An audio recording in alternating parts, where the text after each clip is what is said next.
me. I had to do it all the hard way. While other folks been working by the light of day. Buenas noches, señoras y señores, jóvenes de todas las edades. Bienvenidos a una nueva edición de Crisol de Cultura en este sábado, día 2 de diciembre de 2017, mes que anuncia el recogido y festivo ambiente de la Navidad y auspicia la proximidad de un nuevo año. Saludos cordiales a todos cuantos nos siguen a través de Internet, con especial afecto a nuestros espectadores de Iberoamérica. Hoy nos ocupará en conversación un asunto que, debo confesarlo, es para mí especialmente querido, fundamentalmente por el ambiente literario e idealizado que propicia. Hoy vamos a hablar de hoteles, del encanto particular de los hoteles clásicos, antiguos, con arquitecturas que suelen ser singulares y que en todo caso evocan un tiempo elegante y señorial. Hoteles con su olor y color, con el trajín viajero de sus huéspedes, tantas veces singulares, notables, tantas veces famosos también. En fin, hoteles idealizados por su propia historia cotidiana. Y para hablar de todo esto tengo, como siempre, a mi derecha, a Emilio Saldaña, al que estoy seguro que le va a encantar esta recreación casi de película del ambiente viajero, del ambiente de los hoteles más clásicos. Buenas noches, Emilio. Hola, buenas noches. Y a este mismo fin de conversación es hoy nuestro invitado José Fernández. José Fernández Gómez, que nos visita por segunda vez para ofrecernos esas consideraciones más vivas del hombre a pie de calle, que decíamos en la oportunidad del primer programa, del observador de la vida cotidiana en la ciudad. Empresario, por cierto, también vinculado al negocio hotelero, es persona del todo conocida en Ferrol y cuya conversación siempre acierta al interés de la curiosidad y el juicio crítico. Bienvenido, José. Bien hallado, muchas gracias. Ya lo sabes, hoy se centrará nuestra conversación en la recreación histórica, sociológica, psicológica también y hasta filosófica de los hoteles, del atractivo mundo de los hoteles. Y naturalmente haremos mención, como no, de aquellos establecimientos hoteleros clásicos que en Ferrol tienen ya o tuvieron larga y fecunda tradición en acoger con hospitalidad a los viajeros, a las personas que acudieron a Ferrol por muy variadas razones a lo largo de los años. Con este motivo, para que nos sirva como introducción a propósito, ¿acaso podría referirnos cuál es tu impresión personal de todo esto? Y ya seguidamente entramos en muy variada conversación. O sea que, adelante, José. Muchísimas gracias, estupendo. Bueno, a mí es un mundo que me apasiona porque lo disfruto, porque es una de mis ocupaciones y porque además trato de visitar siempre aquellos hoteles que, bueno, en todas las guías se recogen por, pues no sé, por especialidad, por su talasosterapias, por su historia, por su... en fin, porque son famosos por el cine los ha recreado en muchísimas de las películas, ¿sí? Hablábamos ayer, preparando el programa de Anónimo Veneciano. Así es. Entonces, bueno, el mundo de la hotelería es diverso y dispar, claro, no sé exactamente... si nos concentramos en aquellos hoteles históricos de la ciudad de Ferrol, por ejemplo, podemos ver que en el último siglo, el siglo entre el XIX y el XX, pues hubo más de 20 y tantos hoteles, desde el Hotel Varela, el Hotel Ideal-Run, el Hotel Suizo con más de 100 y pico de años de existencia, que de todos los antiguos es el único que existe. En el momento en que se hizo el Hotel Suizo, que ya era una obra anterior de Rodolfo Ucha, Piñeiro, pues estaban en Ferrol, existían en Ferrol en la década de los 60-70, se hizo el Almirante, el Hotel Almirante, y persistía el parador de turismo, nada más que estos dos. A partir de ahí después se hicieron hostales, lo que eran en aquel momento hostales, que ahora pasaron a hoteles de una estrella, y poco más. Es cierto que después, en este momento económico que a partir de los años 80 Ferrol tuvo, como muchas ciudades, estoy hablando de Ferrol, pero te podría decir que en Madrid en los últimos 20 años quizás se han creado unos 200 hoteles de nueva configuración, es decir, se compran por el barrio de Salamanca y por los barrios históricos de Madrid, por las zonas históricas de Madrid, se compran edificios que se vacían y se hacen hoteles, porque había una demanda fuerte de hoteles en determinados momentos, pero sí es cierto, en Barcelona también tenía una carencia y sigue teniendo una carencia de hoteles, pero claro, cuando se es una ciudad dedicada fundamentalmente a ofrecer ferias internacionales, pues claro, se ocupa muchísimo, hay una ocupación muy interesante, ¿no? Entonces incluso se hizo un hotel que tiene un palacio de congresos dentro de él, o sea que, a ver, el mundo de la hotelería es para empezar a hablar y no para hasta mañana. Bueno, creo que eso no es en principio lo mío, ¿no? Es simplemente esa introducción en Ferrol y después la podemos abrir si queréis a lo largo del tipo de hotel de playa, el tipo de hotel de ciudad, el tipo urbano, el tipo de hotel con encanto. Hay una lista de los mejores hoteles del mundo, que hay gente que se los va recorriendo en nivel de sus posibilidades, pues como hay gente que hace cruceros a lo largo de los océanos, y todo esto, ¿no? Entonces es ciertamente apasionante. Te decía que en Ferrol y en la época esta de los últimos 25 años se han creado pues alrededor de unas 500 nuevas plazas habitacionales de hotel, que es mucho para Ferrol, una ciudad que, bueno, desgraciadamente está decreciendo, pero ya unido también con Narón. Narón ya tiene 3 hoteles, o 4 hoteles. En el momento que hicimos el Hotel Suizo no había ninguno en Narón. Había algún hospedaje, había alguna fonda y poco más. Y entonces, bueno, en este momento, claro, como, bueno, pues la crisis se nota para todo y se nota fundamentalmente en lo naval en Ferrol, pues estos hoteles que tenemos en Ferrol y Narón, Ferrol Comarca, bueno, se habla ahora de restaurar uno de los Pazos, que esto también es singular y además hay que apreciarlo.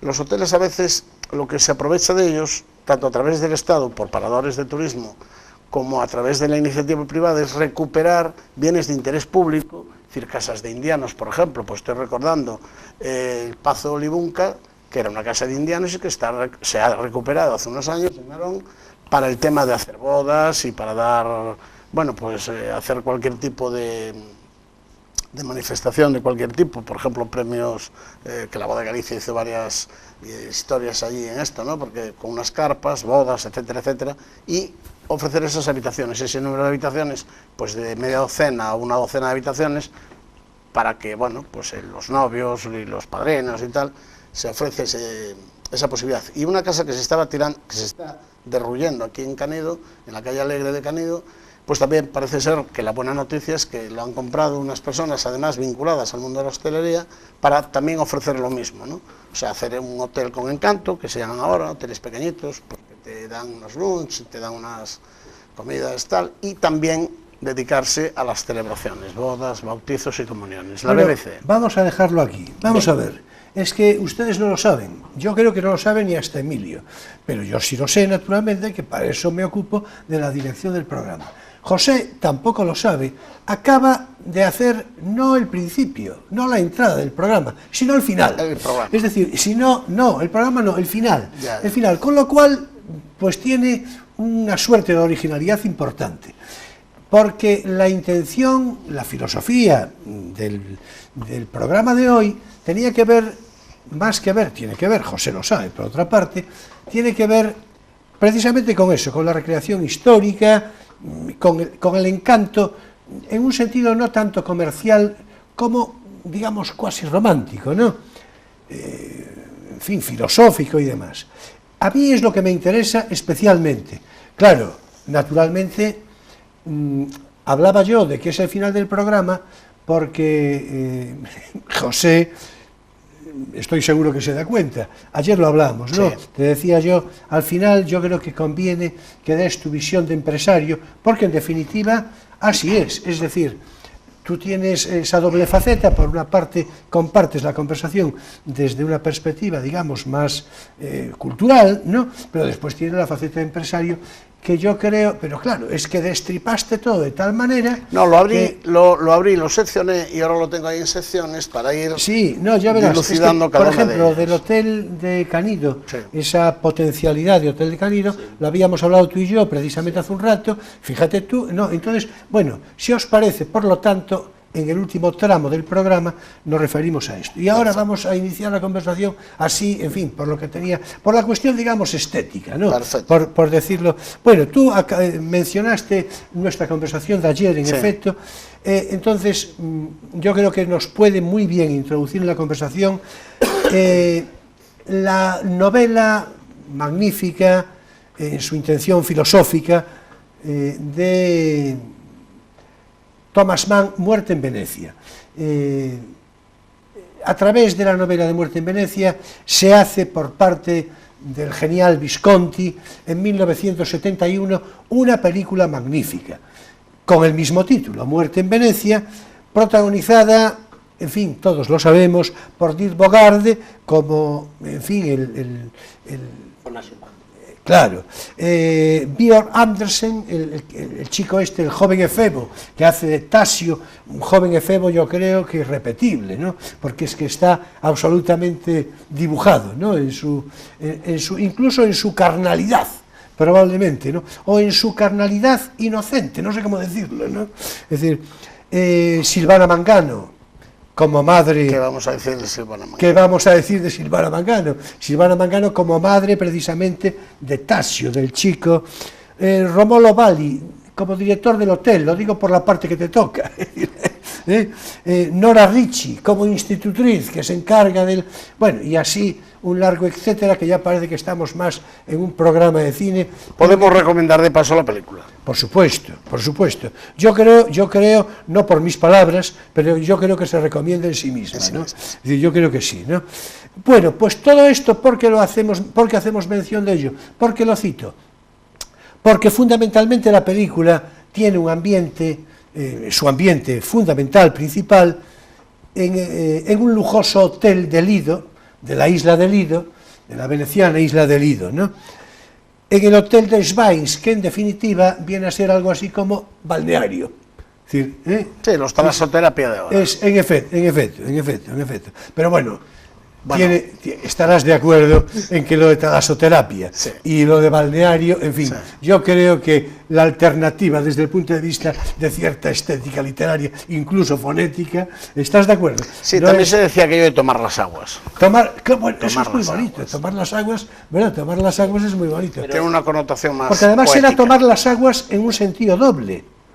Por boca, por boca, y de cuerpo, sí, claro, con lo cual, por ejemplo, Mondariz balneario, por supuesto. La Toja, yo estuve bien acompañado no hace tanto en el balneario de Mondariz. Sí, no hace tanto. Y las aguas de Mondariz son de mesa. Bueno, esta no sé si es Mondariz, pero las aguas de Mondariz se están bebiendo en España entera. Sí, sin duda. Bueno, las del balneario, quiero decir, las que beben en el balneario. Sí, las del balneario, sí. Bueno, y yo digo que estuve bien acompañado, que así es, en fin, hace no tanto, y tengo que decir que magníficas las instalaciones. Pero lo de acompañado, ¿nos vas a decir el nombre del actor o la actriz o cómo son? No, bien acompañado, naturalmente, de una chica, de una mujer. No, de una chica que era de interés social. De una chica, no, es una chica con la que tengo. No, bueno, yo cuando estuve con Fidel Castro, pues estaba en un hotel en La Habana. No, yo procuro tener buenas compañías. Yo no tenía la culpa porque es que le da el dueño de aquello. Bueno, era una broma, no lo de la chica, que la chica... Lo mío no es ninguna broma. Claro. Lo mío es cierto. En todo caso... Es que fue un hotel. Nuestro encuentro fue un hotel, por eso lo pongo sobre la mesa. ¿Y era propiedad estatal o qué? Bueno, en Cuba todo es propiedad estatal.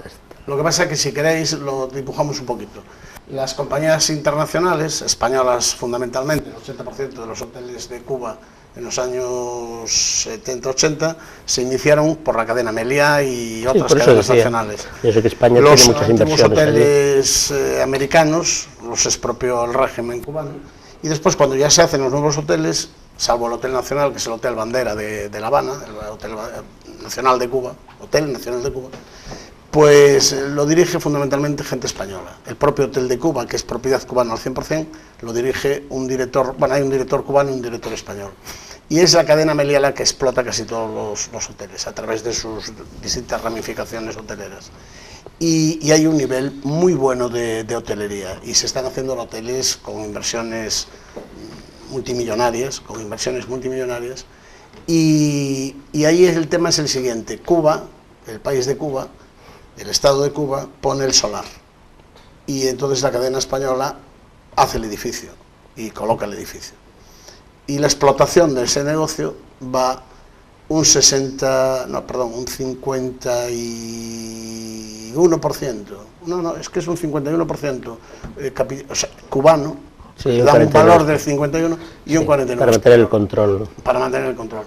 Y entonces, bueno, la administración y todo esto lo llevan los españoles, en este caso, vamos, la cadena que lo explota, y el personal, salvo el que lleva de España la cadena, se contrata a través del Estado, la gente que el Estado dedica a ese hotel, dentro de lo que tú eliges, claro, el propietario elige cómo se va a administrar el personal, no el personal que tú quieras contratar, no hay una oficina de colocación, está el Comité de Defensa de la Revolución, que es el que manda el personal, se le paga en pesos cubanos, y la compañía española le paga al Estado de Cuba en dólares americanos, que ellos dicen que es la moneda del enemigo. Ahora también admiten el euro, pero en principio era en dólares cubanos.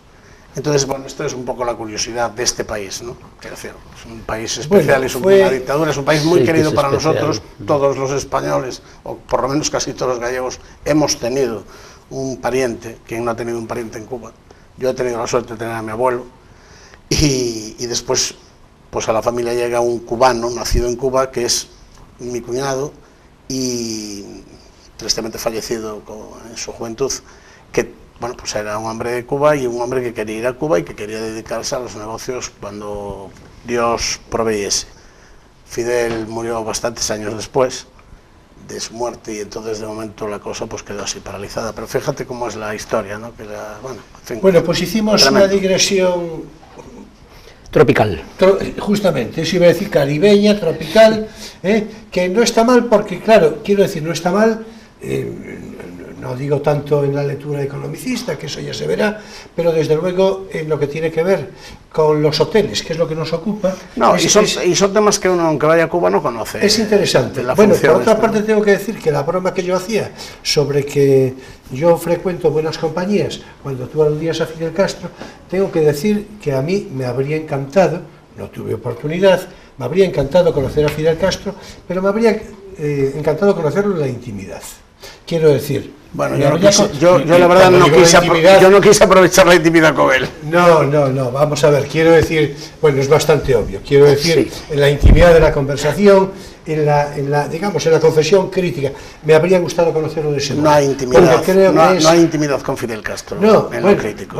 Bueno, ya, pero bueno, quiero decir, por un humilde turista que está allí, yo lo que tengo que decir, y mi agradecimiento a su comportamiento, un hombre ciertamente encantador. Yo entiendo que es un dictador y, en fin, soy ya mayorcito y he tenido familia, y familia que tiene allí propiedades y que nos puede retornar, pero eso no es óbice para que uno se encuentre con un personaje que forma parte de la historia, para bien o para mal, cada uno lo enjuicia de su manera, y desde luego la educación, la naturalidad y las facilidades que nos ha dado, y el agradecimiento de que fuésemos a Cuba a visitarlo y ser turistas tal, y lógicamente después ya entrar en el resto con Fidel, pues ya no se entra.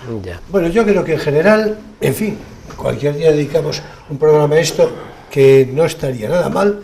Yo creo que los dictadores en general, salvo, digamos, no sé cómo decir. Este era comandante. Sí. Este era comandante. Sí, no, bueno, sí. No, bueno. Dijiste que era general. No, el general era el que estabas pensando, el otro. Este es comandante. Ya. No, quiero decir que los dictadores en general, En general.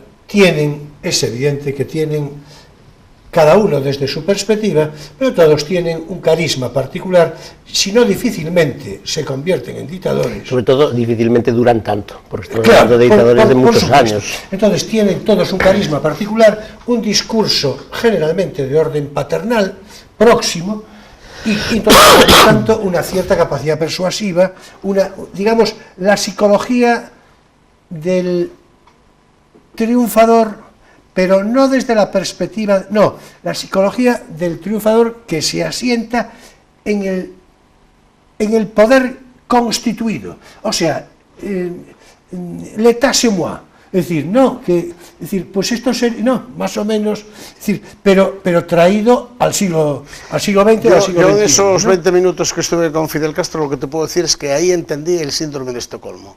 Claro, por supuesto. Ahí entendí el síndrome de Estocolmo que sufre la gente cuando está secuestrado, cuando está prohibida. No, pero digo que ahí lo entendí, por ese paternalismo, dado la diferencia de edad y ese acercamiento, pues cogerte, llevarte por las instalaciones, y a usted qué le parece y tal y tal. Naturalmente, por eso yo no lo querría conocer así, yo lo querría conocer tomando a puerta cerrada, un café. Tomando un café diciendo, a ver si me dice él, ego te absolvo, o yo él. Ya se vería, ¿no? Bueno, difícil. Bueno, pero bien, pero vamos a ver, pero es que forma parte. No, ahora ya no va a pasar. Bueno, en efecto. Bueno, salvo literariamente. Bueno, tarde pienso. Salvo literariamente. Bueno, vamos a ver, disculpen ustedes, disculpad todos vosotros. Estamos en la película, es que esto, vamos a ver, hoy, en fin, es que esto parece que... Nos sobrevamos. Vamos a ver. No, es importante la alusión a la película por cerrar el comentario y, por cierto, por darle, digamos, cancha dialéctica a la reflexión de Emilio, porque la película Muerte en Venecia, la película de Visconti, a través de la novela de Thomas Mann, en realidad es una disquisición de carácter estético y filosófico sobre la pérdida de la juventud, el declinar de la vida, la pérdida de la vida misma, ¿no? Bueno, sí, sobre la decadencia. En efecto. Y sobre la vejez. En efecto. Una película muy decadente. Entonces, claro, puedes hacer, si te parece, un comentario sobre esto, y visto desde la perspectiva de ese Hotel Lido. Sí. Claro.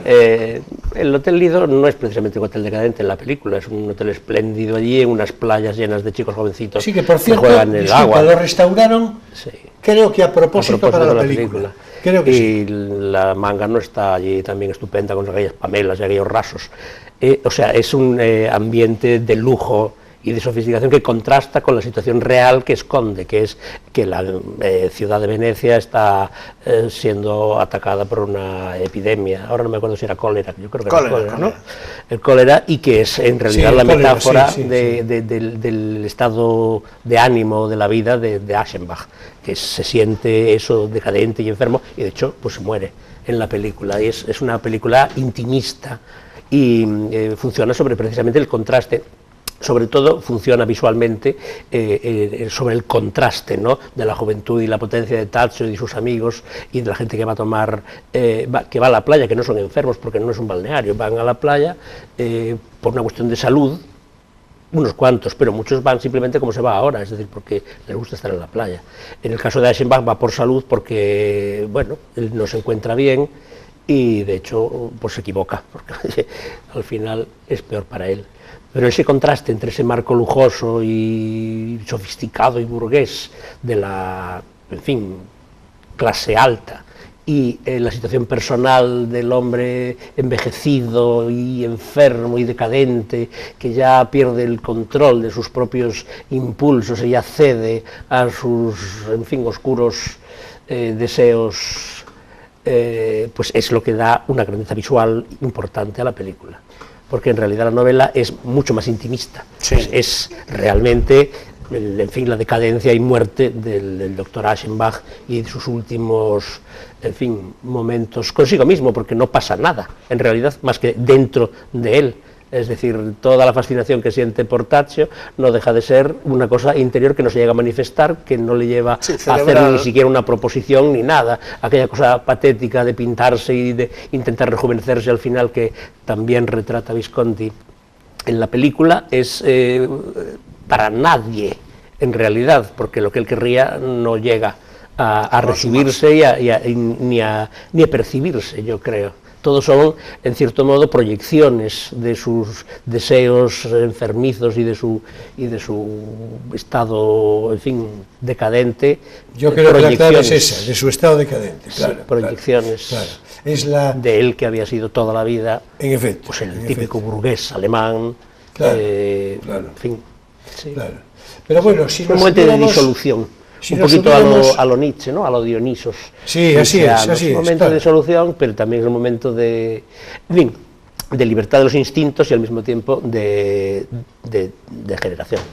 Sí, la magnífica narrativa de Thomas Mann no nos habría movido a hablar seguramente del hotel. La película sí. Porque la recreación plástica. Pero piensa que es una novela corta. Es una novela corta, es decir, Visconti tiene que en cierto modo hinchar la historia para hacer una película entera de una novelita que es poco más que un cuento largo. Es que el guión de la película es un guión adaptado, no es un guión original, es decir, toma como referencia la novela y adapta el guión para dar la posibilidad de todo lo que recoge después la película. Sí, por cierto, tú y yo ayer hablábamos, no mucho, pero sí lo citábamos de una manera tangencial, y es importante, bueno, digo importante desde el punto de vista de la recreación de la conversación, la alusión al Hotel de la Toja, porque yo creo que es verdad, naturalmente sin intención comparativa, pero el Hotel de la Toja yo creo que tiene un encanto particular, probablemente, yo no lo digo como intención de demérito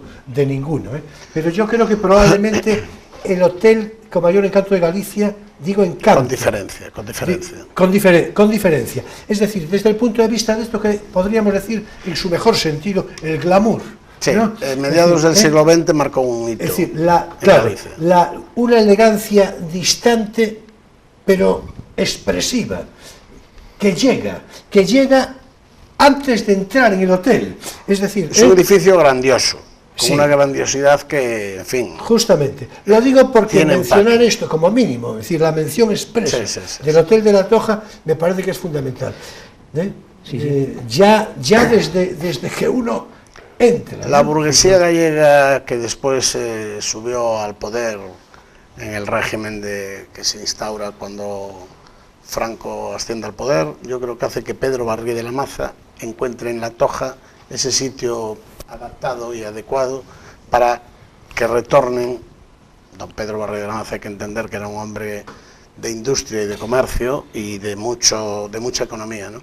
Entonces, don Pedro mantiene la idea de hacer un campo de golf en Galicia, pocos sabrían en aquel momento, hace el campo de golf, instaura unos edificios adyacentes al hotel para aquel que se los pueda permitir, y hace el hotel más lujoso, yo creo, que de Galicia, con diferencia sobre los demás. Y además ahí el marco es incomparable, porque las rías, lógicamente, las rías bajas son pues una preciosidad. El clima no era tan benigno como ahora, eran unos veranos cortos pero intensos, pero los inviernos eran larguísimos y fríos.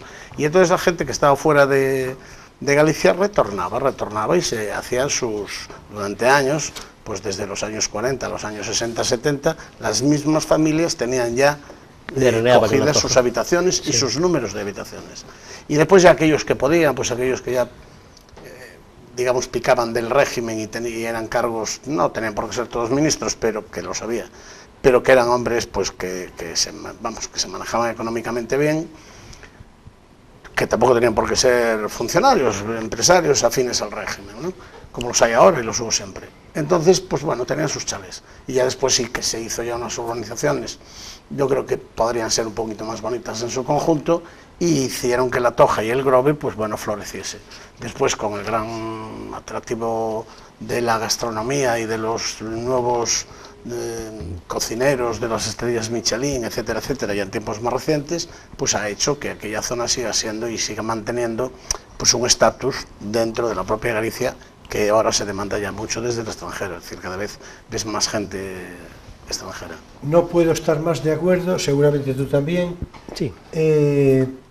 Porque nosotros que estamos dirigiéndonos al mundo desde las Rías Altas, nuestras queridas Rías Altas gallegas, pero naturalmente a nosotros la pasión no nos va a mover más allá de lo razonable, y entonces la magnífica belleza, en fin, de la naturaleza de estas rías altas, naturalmente no empece para el reconocimiento de que las rías bajas son algo... Son complementarias. Son complementarias. Son algo, es más, yo, el yin y el yang. Yo, precisamente acompañado de esta misma mujer a la que me referí hace un rato, a la que por hoy, en fin, ya no voy a volver a referirme. No sé yo.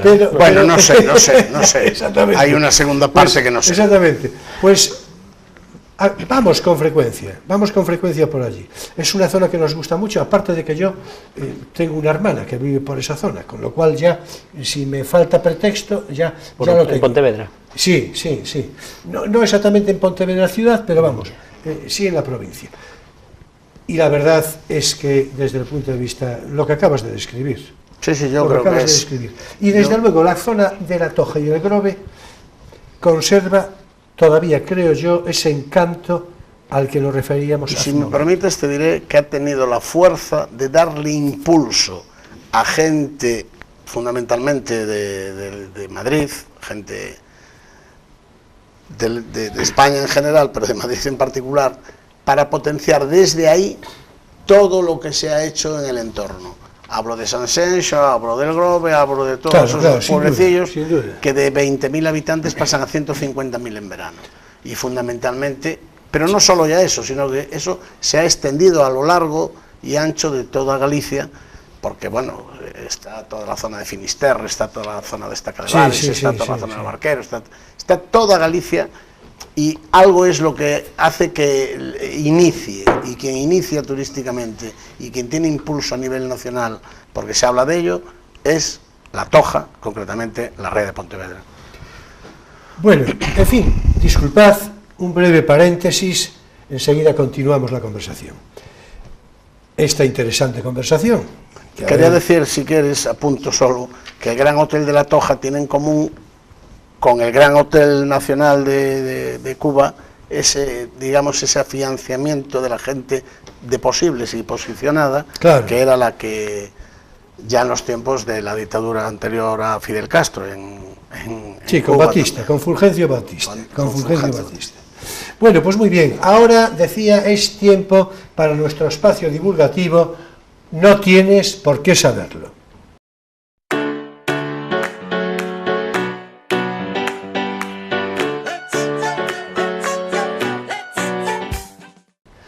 Y esta semana es turno para nuestra recomendación de lectura.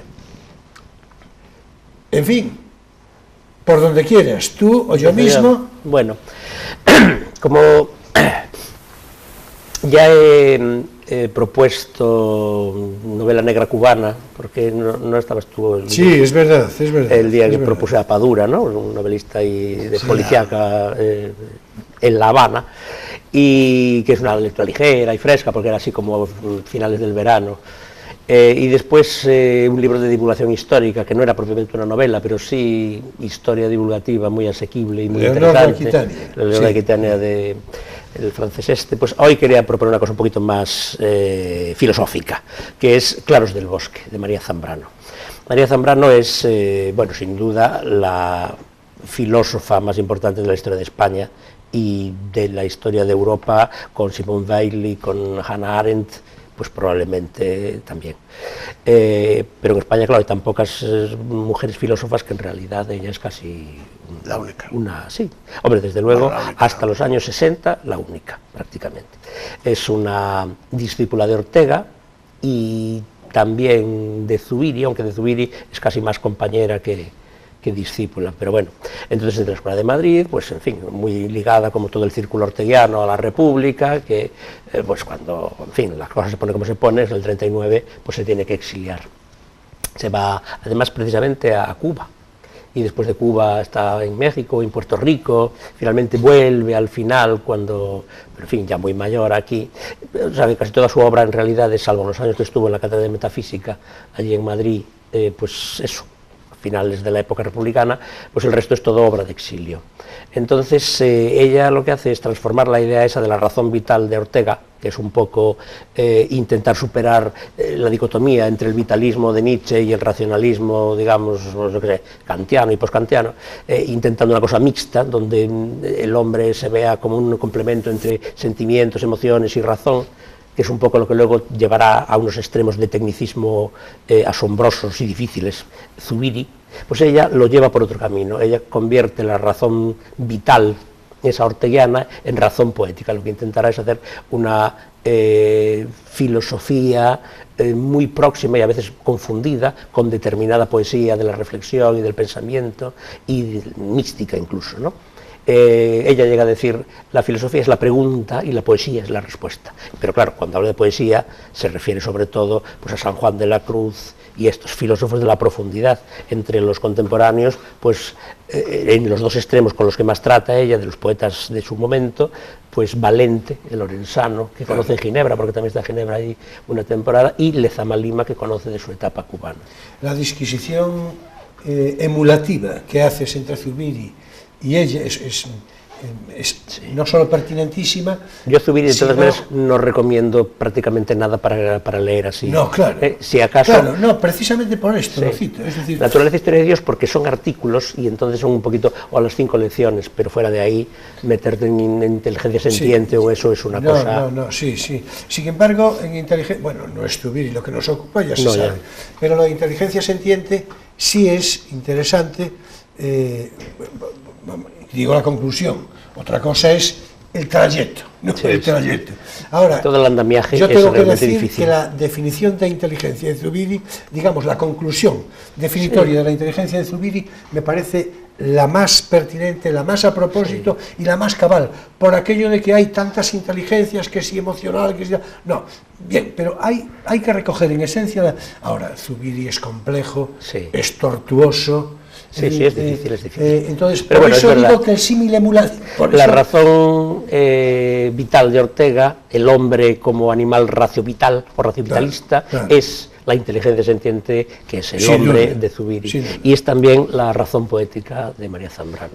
Con cierto, un poquito más de decantamiento hacia lo espiritual sobre lo material en Zambrano, porque tiene influencias de los gnósticos, influencias de Plotino, influencias de ese platonismo espiritualizado de finales de la época romana, en fin. Pero bueno, yo lo presento, entre otras cosas, porque es una escritura de una brillantez deslumbrante, y incluso cuando no se le entiende se le puede leer, que es una cosa que no se puede decir de muchos filósofos. Claro. Entonces quería leer dos... Por ejemplo, de Zubiri. Bueno, Zubiri, efectivamente. Aunque Zubiri tiene algún trozo muy clarito, pero otros no. No, yo digo los que no. Ortega tiene mucho legible, pero mucho de lo legible de Ortega tiene poco interés, es lo triste. Sí, es verdad. Entonces yo creo que ella sortea los dos extremos, ¿no? La facilidad, lo que Ortega llamaba su cortesía, ¿no? Porque decía la cortesía del filósofo es que no se le entiende. Bueno, pues sí, se te entiende, pero podía tener un poco más de enjundia muchas veces. Y el interés o la profundidad de Zubiri, que es casi ininteligible en muchas ocasiones, pues ella, claro, al ser más literaria, al tender más hacia la poesía, incluso en la expresión, pues resulta más atractiva y yo creo que más asequible en varios niveles simultáneamente a un lector corriente. Me parece que ya están empezando a leerla y aún no dijiste nada. No, voy a leer un trocito para que se vea un poco... Lo estimulaste. Pero la están buscando, porque no saben exactamente dónde tienen el libro. María Zambrano, esto es Seix Barral. No, digo que en sus bibliotecas, nuestros televidentes no saben exactamente Hay dónde muchos lo tienen. libros hombre, yo podría haber traído de La Aurora, que es así como más místico todavía que este, o La muerte de Antígona, y después, o algún otro de esos de su vertiente sociológica o socioliteraria, diríamos, como La España de Galdós, pero no me parecen realmente tan potentes como este. Voy a leer un trocito, para que se vea un poco como el estilo, digamos, de su escritura, ¿no? Así es. Dice del alma: es de condición alada y dada a partir, se conduce como una paloma, vuelve siempre hasta que un día se va llevándose al ser donde estuvo alojada. Y así se sigue ante ese suceso a la espera de que vuelva o de que se vaya, de que se haya posado en algún lugar de donde no venga ya a partir, hecha al fin una con el ser que se llevó consigo. Obstinada paloma, ¿cómo se la podrá convencer de nada? Parece saber algo que no comunica y que siendo tan afín con las palabras nunca dice. Y otro trocito más sobre la belleza, que también son los temas de ella, claro. Claro, la belleza, la poesía, el arte como una experiencia del fondo de la vida, tiende la belleza a la esfericidad. La mirada que la recoge quiere abarcarla toda al mismo tiempo, porque es una manifestación sensible de la unidad, supuesto de la inteligencia del que tan fácilmente, al quedarse prendida de esto o de aquello, y de su relación, sobre todo de su relación, se desprende. Porque la belleza, al par que manifiesta la unidad que no puede proceder más que del uno, se abre como una flor que deja ver su cáliz, su centro iluminado, que luego resulta ser el centro que comunica con el abismo que se abre en la flor, en esa sola flor que se alza en el prado, que se alza apenas abierta enteramente, apenas como distancia que invita a ser mirada, a asomarse a ese su cáliz violáceo, blanco a veces, y quien se asoma al cáliz de esta flor la sola flor, arriesga ser raptado. Bueno, es de una belleza esplendorosa, en fin, emocionante y filosófica. Sí, de hecho está llena de referencias a la mitología también, porque esto de la flor que hace que el que la ve y la contempla se abisme y corre el riesgo de ser raptado, claro, se refiere inmediatamente a Perséfone, a Core, la raptada en el prado mientras precisamente cogía flores por el dios infernal Hades. En fin, es fascinante. En fin, Claros del Bosque, de María Zambrano. Después de leerlo, muy probablemente podamos ser algo mejores. Bueno, y además es un libro que está asequible, porque sí, María Zambrano sí. no ha hecho más que crecer su digamos, reconocimiento. En efecto, entonces está prácticamente toda la galaxia Gutenberg, está sacando las obras completas en 6 tomos, o sea, no tiene problema para conseguirse y disfrutarse. Bueno, no necesita Emilio, en fin, de mi apoyo complementario, pero yo no puedo estar más de acuerdo con lo que acaba de citar, ¿no? Bueno, en fin, me voy a referir yo a mi preferencia personal en este caso, que por cierto, yo hago todo lo posible para traer el libro que voy a recomendar, pero después hay circunstancias variadas que hacen que no lo traiga, con lo cual hoy, lo siento, perdón, no puedo exhibir el libro en cuestión, sin naturalmente narrarlo y decir de qué título se trata. Es también una mujer, una escritora que a mí particularmente, por la que siempre yo tuve una particular simpatía, Carmen Martín Gaite, que fue un poco la musa de la generación de los 50. Era una mujer que desde el punto de vista estético a mí me encantaba, es decir, incluso como vestía, pero claro, eso son cuestiones muy personales, naturalmente. Por otra parte, tuvo matrimonio con Rafael Sánchez Ferlosio, matrimonio que después tomó divorcio, sí, pero en principio resultó un matrimonio normal. Que resultó después una pareja magnífica desde el punto de vista literario, en fin. Pues bien, me voy a referir en concreto a su primera novela, de título Entre visillos. Esta es la novela que recomiendo, Entre visillos, una novela del año 1957, galardonada con el prestigioso Premio Nadal. Premio Nadal que le habían dado un par de años antes, precisamente a su marido, Sánchez Ferlosio, porque por entonces, sí, todavía, creo que se habían casado en el 49, me parece. De tal manera que le habían dado el Nadal a Ferlosio, a Sánchez Ferlosio, por El Jarama. Bueno, pues ella lo recibe en 1957 por Entre visillos, su primera novela.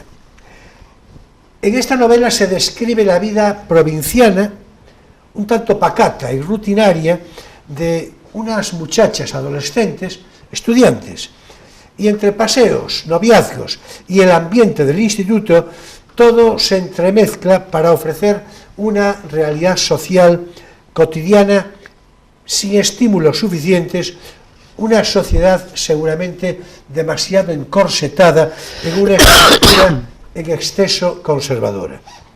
Es la vida social y espesa de una ciudad de provincias, una pequeña ciudad, durante la posguerra española, con sus prejuicios sociales, sus tipos humanos, su ambiente de apariencias y disimulos, y con el trasfondo de la figura de un profesor de alemán, Pablo Klein, y a partir de ahí leedla, que merece muchísimo la pena. Ya dije, Carmen Martín Gaite, musa singular y eficaz de la generación de los 50. Yo voy a ofrecer disculpas por Emilio, que tiene unas toses pertinaces, y es que el tiempo frío las provoca naturalmente, ¿verdad? Naturalmente. Bueno, es que las toses, para que sean toses, ¿verdad? Pues tienen nerviosas. Son así, más tienen que ser así, ¿no? más... Cuanto más quieres que... Claro, claro. En fin, esta muy sobresaliente escritora ya lo era entonces, con esa primera novela de Entrevisillos, y después lo fue a revalidar con el resto de su obra. Ya dije que pocos años antes había casado con Sánchez Ferlosio, otro grande de la literatura. En fin, esa pareja, Carmen Martín Gaite y Sánchez Ferlosio, resultaron ser una verdadera concesión estética a la literatura de la generación de los 50.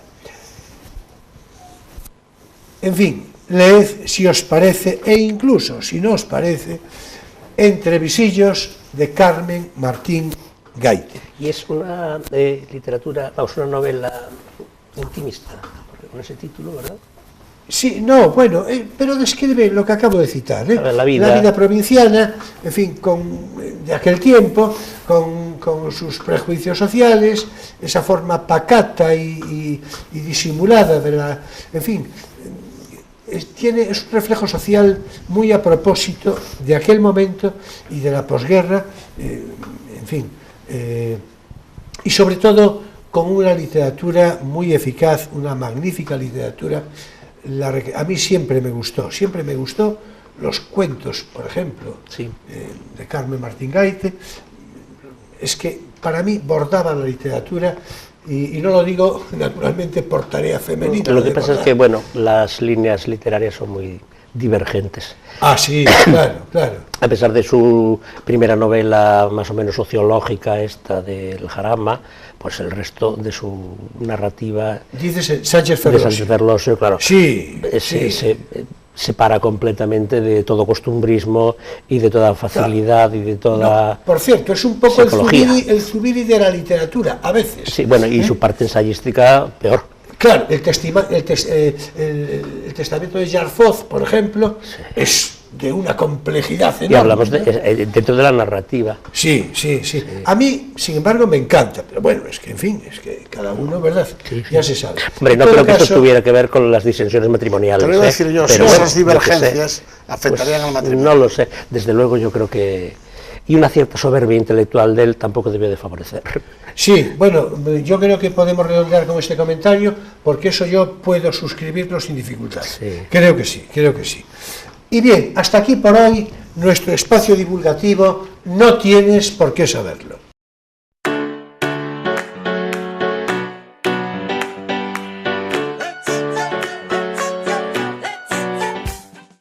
Bueno, y vamos a continuar con nuestra conversación.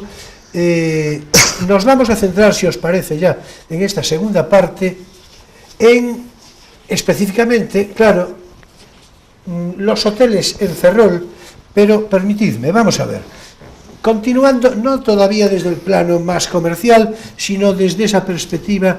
Vamos a ver, yo recuerdo, seguramente tú también, pero en todo caso yo recuerdo, no necesariamente te ha de vincular a ti, tampoco a ti mismo, pero yo recuerdo el hotel, que era un pequeño hotel, que después devino prácticamente en pensión, pero que por entonces se llamaba hotel, estoy hablando de hace 60 años. El Hotel Casiano, en la calle Magdalena. Voy a referirme al Hotel Casiano, porque el Hotel Casiano está bien lejos de tener una arquitectura fundamental, muy lejos. Sí, era una adaptación de una casa de las de siempre de Ferrol. En efecto, en la calle Magdalena, claro, en efecto. Pero es que voy a referir una cosa. Yo, que previo al bachillerato pasaba por allí con frecuencia, por eso lo tengo mucho en la memoria, a mí que siempre me atrajeron los hoteles, de una manera seguramente intuitiva, no sé cómo decirlo. No, pues es que no quedó muy claro. No quedó muy claro, ¿verdad? Lo de intuitiva no quedó muy claro. No. Hablas de tu época de estudiante y te atrajeron intuitivamente. Sí, Pero bueno, podemos dejarlo así, porque a veces se mete uno en un jardín sí, que después es difícil Bueno, salir de él. enigmático. No, sí, de no Manuel. quedó muy claro. Bueno, tiene un cierto aspecto literario, probablemente. Sí. Oye, En por todo cierto, caso, el sitio este casiano tiene ahora un bar abajo. sí, Es estuvimos donde tú y yo, estuvimos con Carlotti tú y yo, un en día. efecto. En Ah, efecto. ya ves, siempre ahí lo está. tuvo Estuvimos porque tú y allí yo. daban las comidas. Es ahí, Sí, sí, es ahí, justamente. Es que una vez Bueno, coincidimos con un amigo común, Carlotti, efecto. allí, y salió el tema del hotel. En efecto, yo creo que de te lo había comenté, sido. precisamente. Sí, creo que se lo te comentaste comenté. al que llevaba el bar. En efecto. También. Bueno, pues lo que tenía para mí de particular encanto, además del trasiego de los huéspedes, que esto tiene siempre su interés de curiosidad sociológica, ¿no? Pero era lo que yo creo que eran los dueños del hotel. Los dueños del hotel, sin perjuicio de que esté idealizado por mi memoria, no diré que no, pero eran una pareja de cine. Pero digo de cine... Ay, sí, esto lo comentaste allí. Te lo comenté, ¿verdad? Aquel Bueno, día. pues no hago sino ratificar lo dicho. Pero de cine, no una licencia de cine. Es decir, este señor podría ser perfectamente Un galán. un galán y ella una actriz, pero de primerísimo orden. Era Y una te voy a dar el pareja- título de la película. Podría ser Vacaciones en Roma, porque él tenía una Vespa. Pues Y esto seguro- te lo apunto yo, pues eso, te lo apunto yo sí. y como anécdota. Si ella Sí. fuera menudita, podía Sí. ser Bueno, perfectamente ella la canción. era una mujer Ella, sí, hecha sí, y sí, derecha. sí, Pero sí. él era un galán Y él- y, él- su medio de tú lo transporte en tú lo Ferrol, reconoces, ¿no? una Vespa. Tú lo reconoces. Con un bigote de la época, un bigote a lo Clark Gable, seguramente, no tanto al Gregory Peck de la Vespa. No, de la porque Vespa. Gregory Peck además es que era periodista. En efecto. Pero en bueno, efecto. ellos podían estar por Roma Pero- en la Vespa a ver, circulando, pero- porque por Ferrol circulaban. ¿eh? Bueno, pero tú confirmas Sí, sí, sí, que sí, eran sí. una pareja... Los estoy viendo, eran clientes Sí. nuestros de la Jovita Sí. y los estoy viendo a ellos entrando. Ella era rubia, no sé si natural lo tenía. En efecto, pero efecto. Era una rubia que Con algún llamaba tocado- la atención. con algún tocado de incluso a cabeza. mí, que era un niño muy niño. Sí, sí, no. No ya un No, y a mí- galán como tú. Sí, no. Tú ya eras mayorcito, No, pero... no. Al tiempo al que yo me refiero, yo era un niño y, en fin... Sí, sí, yo era más entremos- niño, yo era más Tú eras más niño todavía. Pero Pero sí, bueno, sí, que los estoy es vislumbrando curioso. ahí, sí, sí. No, lo digo porque es, digamos, la postilla literaria de un hotel, de un hotelito, de una casa... Sí, sí. pero y que tenía eso, el encanto del trajín de los viajeros, porque tiene... Bien, ya enseguida me paso, déjame hablar a mí, ya lo harás tú después, No, al, es para al Hotel yo, Suizo. yo te apuntillo cuando hay algo que tú no sí, sepas. Sí, no, quieres decir... Mientras lo sepas... No, los espectadores ya entienden que quieres decir que me apuntas. Es decir, no que me apuntillas, ya lo No, entienden no, los no. Sí, espectadores. un final, Aposti- un final Ya. sorprendente para este programa. Ese- Que acabas esa- apuntillando. Exactamente. Ahora es la postilla, la puntilla es la- después. sí. Bueno, en cualquier caso, lo que iba a decir, hablando del trasiego de viajeros, también, lo digo desde mi propia experiencia personal también, el Hotel Suizo, cuando estaba en el edificio contrario, cuando el hispanoamericano, el Banco Hispanoamericano estaba...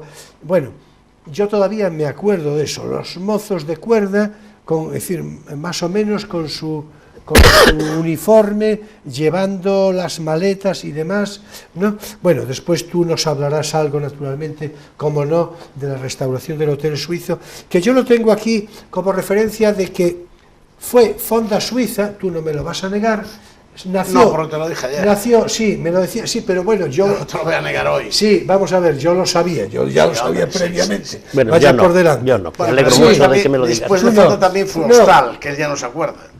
Sí, fue Fonda Suiza en 1909, es la fecha que yo tengo, ¿no? Ayer tenías 1903. Pues acaso te dije 3, ¿verdad? Sí. Pero bueno, yo tenía Pero yo te 1909. dije 9 y que te apostaba. Sí, bien. Pues 1909 lo tengo aquí anotado y el Hotel Suiza 1913. Pero bueno, en fin.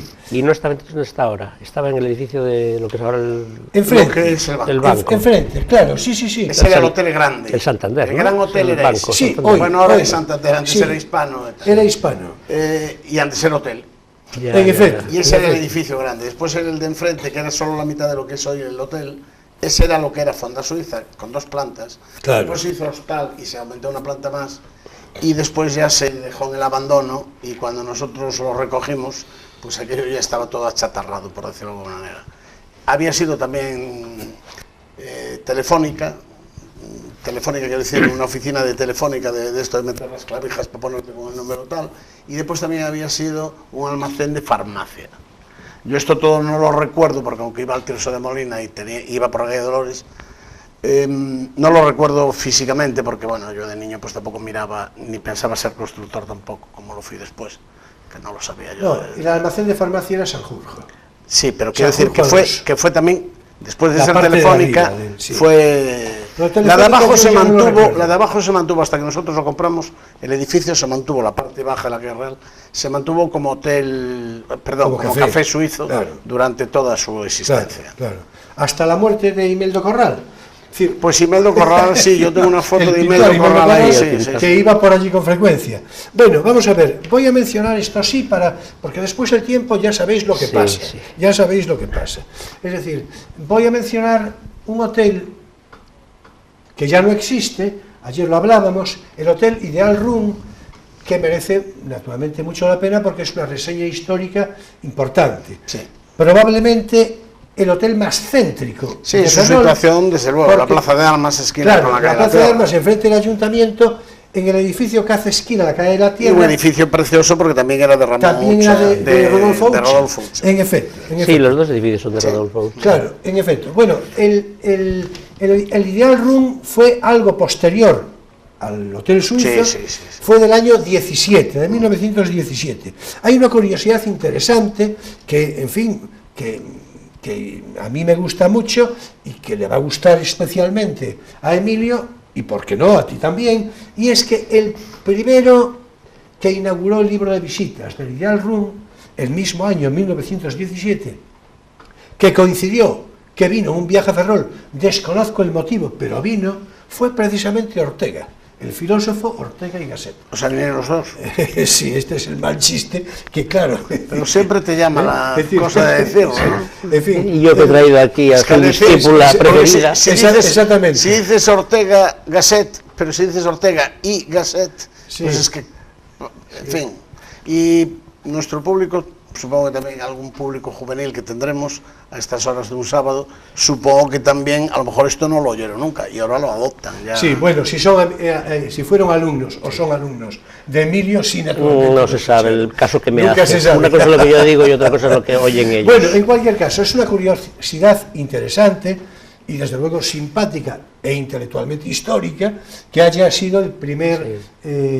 Es curioso que los dos edificios sean De Ucha. de Ucha, porque el chalet de Canido, del que hablaste tú, que También. el grupo La Penela, También. que tal igual, es efectivamente También otro de de los Ucha. edificios Sí, de al Ucha. que vamos a ver si nos referimos después dentro de este tiempo. Afortunadamente. Bueno, supongo que todo el mundo lo sabe, pero Ucha es el arquitecto modernista más importante de Ferrol. Aunque Claro, señor de está muy Vigo, bien que lo digas, está sí. muy bien que lo digas. Él es Claro, vigués de origen, claro. pero bueno, vino aquí hizo toda su obra y los edificios mejores de Ferrol, yo creo, y tengo cierta debilidad por Sí, ese yo modernismo también, yo también. de Ucha, Yo son también. de él. No hay nada que hacer. Yo no hay también, nada yo que creo Y hacer. se conservan bastantes, Porque gracias además a Dios, y era bastante un bien. arquitecto que, siendo un arquitecto fantástico, porque hasta el último, cosa que ahora ya no se hace, hasta el último detalle de la arquitectura del edificio pasaba por su Sí. mano, es decir, por su dibujo, por su diseño, y entonces es acompasaba todo. muy propio de aquella época. Gaudí Efectivamente. también. Gaudí Gaudí, diseñaba exacto. los Eso grifos es. del baño, diseñaba Eso las es, sillas eso del es. comedor, diseñaba. Y este La también. puerta se del nota. portal, el pasamanos, el no sé qué, el Y rematito de la tenemos la cornisa. suerte de conservar los dibujos originales, casi todos los Efectivamente, yo edificios. tengo los planos del Hotel Suizo, tengo los planos originales. Y la mayor firmados parte están por- muy poco modificados, afortunadamente. Hay alguno, como las sí. discípulas,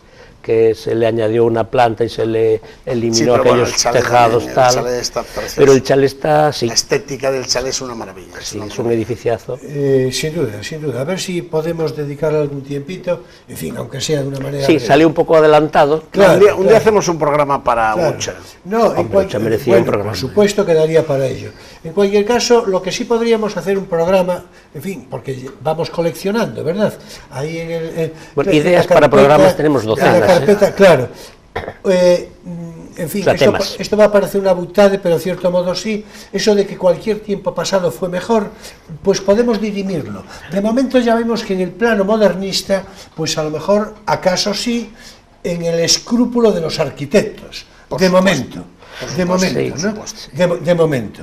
Hombre, se Entonces, tiraron algunas casas modernistas, y luego si hablamos de las casas de indianos, porque al fin y al cabo el Chalet de Canido es también un encargo de un indiano, claro, es una era casa de donde venía el indiano, dinero, era claro, donde fundamentalmente pues se puede, en fin, incidir en las que quedan más o menos por aquí y las que se perdieron. sin Pues duda, mira, sin aquí duda. en la calle de abajo, un poquito más allá, tenemos el 1214, que también es una obra de Ucha, y sin embargo tú ves el semblante del edificio y no te parece que sea una obra de Ucha. Es que Ucha se adaptaba a todo, circunstancias económicas e inclusives, pero siempre ponía su sello.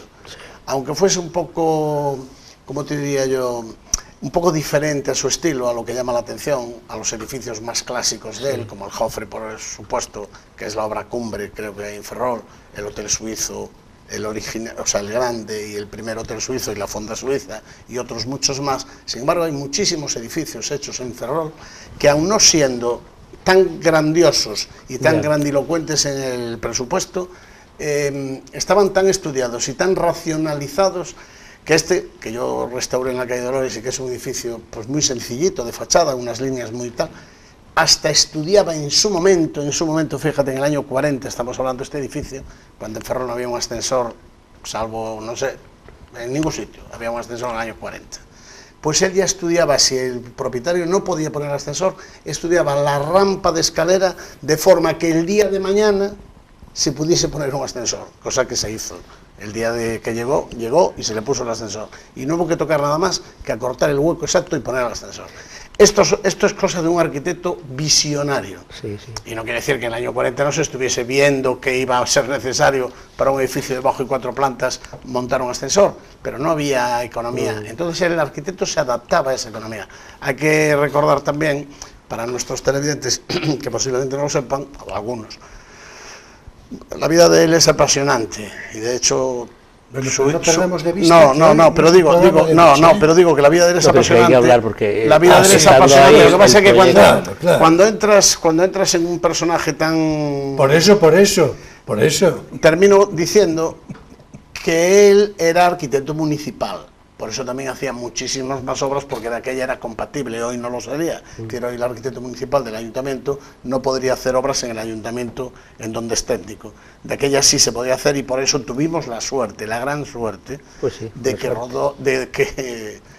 que el Hoy nos quedamos todo el gran maestro y sin el arquitecto. que el gran maestro Ucha pues hizo unos edificios fantásticos que yo creo que es... Hombre, yo tengo arquitectura... mucha curiosidad por ver cómo acaba la rehabilitación del chalet, claro, porque se conservan perfectamente los dibujos y los planos. Yo, como hoy es un día que estamos hablando de cosas en positivo, no quiero dar mi opinión de lo que va a pasar con el chalet. Bueno, pues hoy no la des, No la doy. José, No, hoy no la des. No, yo prefería ahora no tanto al negocio hostelero como a... No, el negocio será rentable y el negocio está hecho por o sea, lo van a encaminar una profesional, digo, porque es ella bueno, es su matrimonio, pero ella es la que lo lleva y la que tiene las ideas. Ya con este sería el tercer paso que dedicaría a esto de bodas. Pero yo creo que aquí se va a encontrar con tantos problemas, teniendo donde no tenerlos, que posiblemente quiere sin hacer. No, yo me refería solamente no lo iba a decir, fíjate, la fidelidad, pero es que, digamos, ¿sabes? No lo iba a a la decir, pero es arquitectura que ya, original. al final te sale, ya no te sale deja la sangre. vena esa. Bueno, vamos a ver. Y ojalá me equivoque. Vamos a ver, porque ya os voy diciendo que el tiempo, como no, lo fuimos distrayendo en otras historias. Bien, vamos a ver. El tema es que se distraiga también el personal que nos está viendo desde sus casas. Si se distrae, somos muy entretenidos. Yo tengo confianza en que no siempre, no ahora, siempre. En todo caso, en fin, estábamos en el libro de visitas del Ideal Room, vamos a seguir por ahí, porque naturalmente por ahí pasaron, pues nada menos que la actriz María Guerrero, que en su época, en fin, no era cualquier cosa, pasó la actriz y cantante Raquel Meyer, pasó la Chelito, es decir, la bella Chelito, la bella Chelito, la de la pulpa. O sea, la bella Chelito, hay que decir que era de nombre Consuelo Portela, pero naturalmente nadie la conoce como Consuelo Portela. Es que Consuelo no es muy psicalíptico. En efecto. Y Portela. la Bueno, bella Chelita. y fue también huésped, digamos, iba a decir habitual, realmente habitual, no, habitual siempre que venía a Ferrol, o casi siempre, Francisco Franco. Me suena Que ese nombre. sí, sí, Francisco Franco, que era cuando venía actor. A Era actor como la bella Chelito. Ferrol, naturalmente, Es el hermano de un antes- famoso aviador. antes, creo. De Ramón, en efecto, de Ramón, sí, señor. antes de ser general, en fin, en periodos, siempre que venía a Ferrol, se hospedaba en el hotel Ideal Room. Y también, Hombre, por tenía un cierto, sitio muy bueno, sí, claro, y un ta- edificio muy hermoso. Y por también, cierto. por cierto, alguien del que hablamos no hace tanto, en uno de los, en el penúltimo programa, Pepito Arriola, el pianista. El pianista Pepito niño Arriola, prodigio. el niño prodigio, cuando venía a Ferrol, también se hospedaba en el Ideal Room. En fin, yo creo que es evidente que solo por estas menciones, en fin, Pero merece ahora la tú pena. no puedes hacer las menciones de los que tuvimos hospedados en el Hotel Suizo. Y yo ahora tampoco lo voy a decir. No, vamos a ver. Sí, Es que no, me pones el nivel tan alto que ya no sé si merece la pena que yo diga los que tuvimos en el A ver, Hotel ¿pero Suizo. estuvo Franco o no estuvo Franco? Te lo contestaré en el próximo programa. no, vamos a ver. Por supuesto. O después de la publicidad. No, vamos a ver, mira, Mike. mención a los huéspedes del hotel, sin duda, mucho más que otras digresiones. O sea, Franco Claro. aún no tenía el Pazo de Meirás para quedarse cerca de casa, se quedaba aquí en el hotel. A ver, Ideal. pero podemos referirnos a los huéspedes notables, ¿quieres decirlos, Álvaro? Yo creo Así que algunos en particular. Hombre, Es si que hay tampoco algunos voy a sí. hacer voy a hacer pequeños a los que has mencionado tú. ¿Sabes quién me gustaría que hubiera parado en el Suizo? Ava Gardner. Y yo, Ese me gustaría. que hubiera parara a parado en el Vagar Suizo. y Luis Miguel Dominguín y ser testigo de lo que aconteció en la suite. Claro, que nos lo pudiese contar. Contar esto, después claro, Luis claro. Miguel Dominguín. Claro, Él le después de la encantaba faena. Claro, que Le por eso encantaba que le cantaba. contarlo. Claro, es que le después de la encantaba faena aquí contarlo. no cuenta una gran faena. Bueno, perfecto, perfecto. Bueno, hay una curiosidad, ¿cómo decir?, intrigante, de la que en el tiempo que, en fin, de que disponemos ya es ninguno, ya, pero que no es imposible que tú a lo mejor puedes decir algo. Con certidumbre. Será difícil que no. Con certeza, quiero decir. El Ideal R, allí en Sol, esquina a Hospital, Debajo de ese Ideal R, donde eran bodas, bautizos y comuniones que se daban, estaban los billares de Benigno, en efecto, sí, donde sí. nos conocimos. Claro, por supuesto, por supuesto. Bueno, pues el Ideal R era un... el Ideal R era un restaurante, en fin, ya se sabe. ¿Y se llamaba así por el Hotel Ideal Room o no? No, tenía? No, este no. estaba aquí en la calle del Sol, esquina Sí, calle no tenía Hospital. ninguna Pero relación. vamos a ver, la curiosidad intrigante a la que me refería es que se dijo, más o menos popularmente, que los dueños del Ideal Room, del Ideal R, habían tomado y decidido ese nombre porque habían, ¿cómo diría yo?, heredado la mantelería, la vajilla y la cubertería del Ideal Room. Y ya tenían las siglas dentro de Sí, lo sí, que era sí, la ya marquetería tenía y las todo. iniciales Yo ahí esto bordadas y todo. no lo puedes confirmar. No, yo no tengo ni idea. yo conozco a parte de la familia de los propietarios del Ideal Room. Lo que pasa es que yo el hotel ya no lo recuerdo como tal, porque ¿Ese yo hotel cuándo cuando cerró? vine para aquí, pues mira, antes del 60, porque yo en el año 60 vine para Ferrol y el Ideal Room ya estaba cerrado. Y el edificio de enfrente, que fue el antiguo Simago, Simeón, el Sí, antiguo almacén de sí, Simeón, sí. donde está Dentis hoy, donde antes fue Zara, Que fue el Banco se Simeón estaba también. haciendo en aquel momento. Se estaba haciendo. No, el Banco Simeón siempre fue en el otro edificio de... Ah, ¿eso no de era el Ucha. Banco Simeón? No. El Banco Simeón se instaló en los bajos del edificio de Ucha, donde antes era la ferretería Romero Hermanos, creo que era esta. Sí, la así esquina. es. Y ahí fue donde se instaló el Banco Simeón, que sí era del mismo propietario, Simeón De hecho, eso García. se llamaba el edificio de Simeón. Sí, donde- porque el edificio yo lo hizo pensé que era por el Simeón para banco. sus instalaciones. Bueno, ya, ya. Una vamos a especie ver. de Corte Inglés en pequeño para ciudades pequeñas. Lo siento, pero la disquisición ya no va más. No, si estábamos de acuerdo. En fin, hemos de finalizar, el tiempo se ha ido, en fin, pero creo que pese a todo, en fin, a las digresiones y todo Tú lo que esto, pasa es que quieres o a lo leer tu mejor por poesía. ellas mismas, Sí, va la poesía. yo creo que hemos redondeado una Yo lo interesante, entiendo, una interesante conversación sobre algo tan atractivo, tan seductor como el mundo de los hoteles. Tengo que decir que buena parte del guión que yo tenía previsto tampoco lo puedo explicitar, ha sido un poco más caótico que claro, otras veces. en efecto. Espero que, que el aspecto caótico tenga su encanto, a ver si es verdad. En fin, que con esa convicción nos quedamos, con ese estímulo. Ahora es tiempo ya para nuestros versos de cada semana. Ahora es tiempo de poesía, eres tú.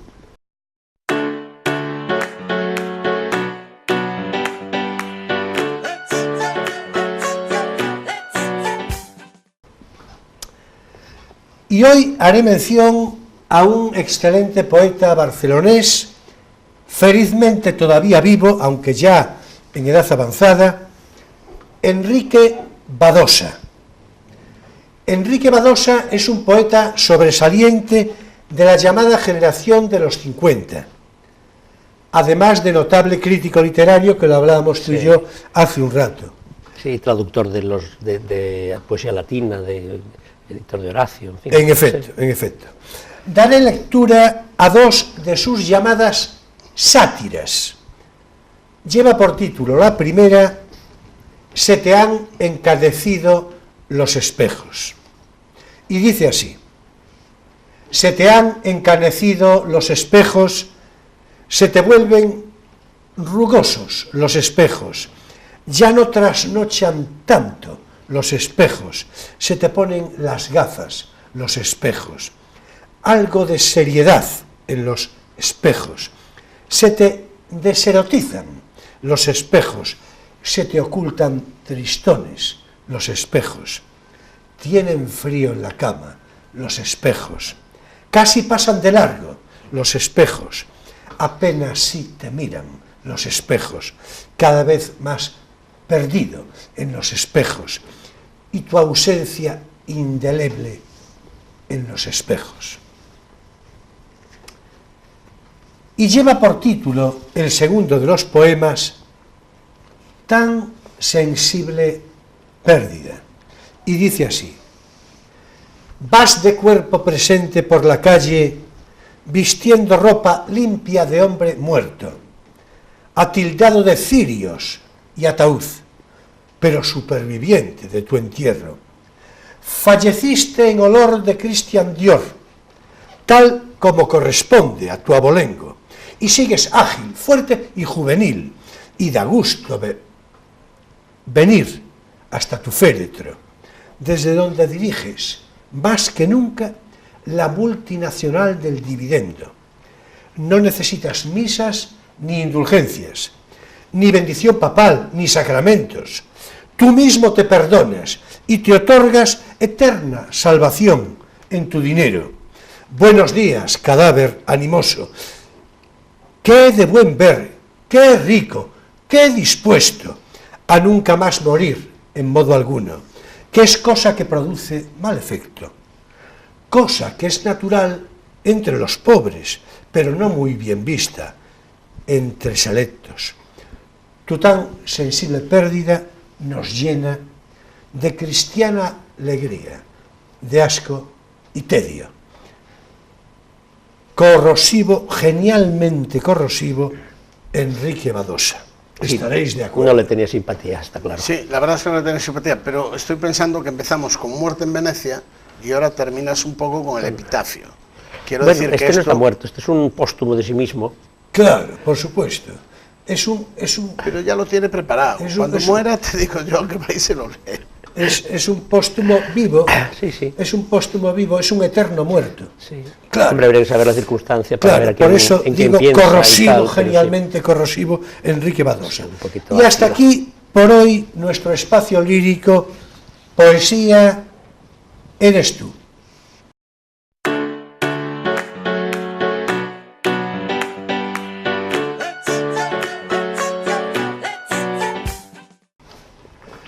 También finaliza, claro, con tal motivo, este crisol de cultura de hoy, sábado, día 2 de diciembre de 2017.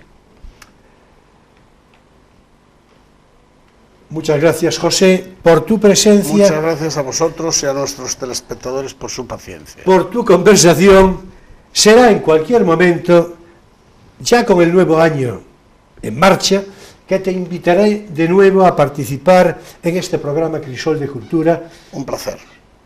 Un placer también para mí, también para nosotros. Muchas gracias, Emilio, naturalmente, siempre un placer. No hay por qué darlas, no hay por qué darlas. ¿Cómo no? No, Y a porque mejorar, él viene siempre. sí, y a mejorar la tos. A ver, mejorar sí, la tos. bueno. La próxima semana será nuestro invitado Miguel Álvarez, que nos visitará una vez más, y con él hablaremos del padre Feijó, seguramente el ilustrado español más relevante del siglo XVIII, acaso junto con Jovellanos, cada cual en su faceta. Señoras y señores, jóvenes de todas las edades, mi gratitud toda por vuestra presencia fidel de cada semana, todo un estímulo, todo un privilegio. Hasta el próximo sábado en Crisol de Cultura, Televisión Ferrol, a las 9:30 de la noche, con repetición el domingo entre 7:30 y 8 de la tarde, según permitan necesarios ajustes de programación.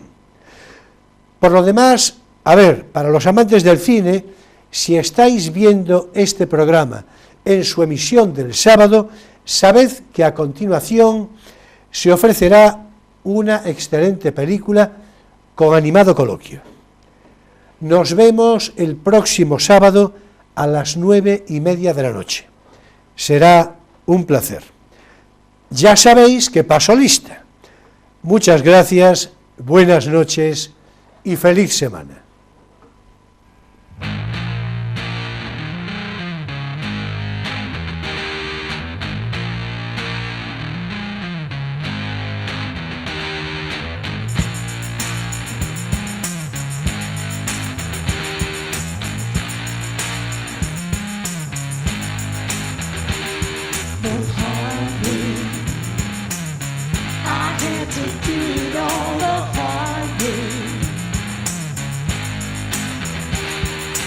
Hard way.